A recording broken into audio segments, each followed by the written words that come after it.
If there is a Hamzatul wasl and after it there's a Hamza sakina, the rule for it is called ibdal. The Hamza sakina changes to a mud letter, alif, ya, or waw. Like for example over here, it says, Utuni fi kitabin min qabli hada. Utuni. So what happens over here, if you continue with the word before it, you wouldn't pronounce the Hamzatul wasl, you connect to it with the Hamza. But because you begin with it, you have to look at the third letter, which is a Dhamma. So this Hamzatul wasl gets a Dhamma, but then this Hamza sakina changes to a waw.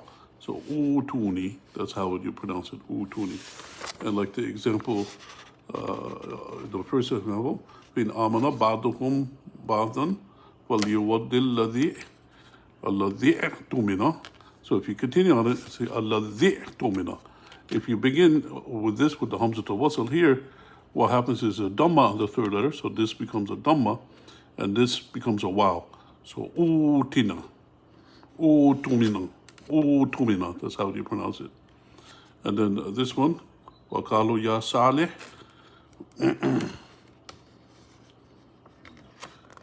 ya salih tina bima ta'iduna. So over here, ya salihu atina, that's how you pronounce this, but if you begin on it, then what happens is there's a kasra here, so you have to begin with a kasra over here, e, and then this Hamza sakina becomes a ya, so e tina, that's how you'd say that one, e tina, you can see it all good. And then the last example, وَمِنْهُمْ مَنْ يَقُولُ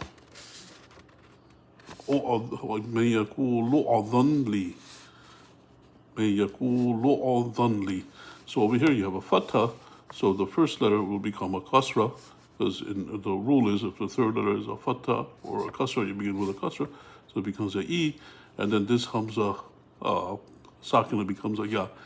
Idhanli. That's how you start it if you begin with this. Idhanli. So that's the rule for it. Again, if you have a Hamzatul wasl, you pronounce it only if you begin with it, and then you have a Hamza sakina after it.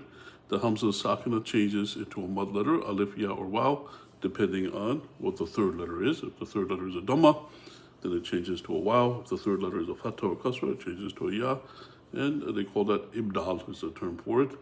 And that's also the term that you have mad badal when you have two Hamzas, similar to that. And Allah knows best, and may peace and blessings be upon Prophet Muhammad sallallahu alaihi wasallam.